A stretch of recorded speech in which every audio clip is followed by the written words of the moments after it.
Bonjour, aujourd'hui nous allons vous parler du mouvement américain Black Lives Matter, les vies noires comptent en français.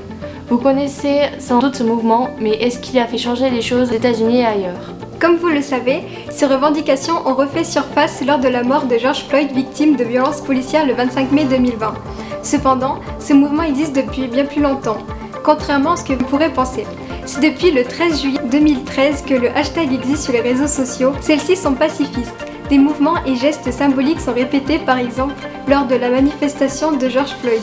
Les manifestants levaient le poing, se couchaient sur le sol, les mains dans le dos en répétant « I can breathe », les derniers mots de George Floyd. Populaire et très actif sur les réseaux sociaux, les gens les ont utilisés comme tribune pour dénoncer et sensibiliser. On a tous vu circuler des photos de profil et des publications noires dans notre fil d'actualité, ou encore des hashtags qui se sont répandus très vite sur Instagram, Twitter, Facebook. En France, l'affaire d'Adama Traoré, mort le 19 juillet 2016 à la gendarmerie de Persan en Val d'Oise suite à des bavures policières, refait surface. En effet, les événements qui ont eu lieu l'année dernière aux États-Unis ont fait ressurgir cet homicide et a fait naître plusieurs manifestations.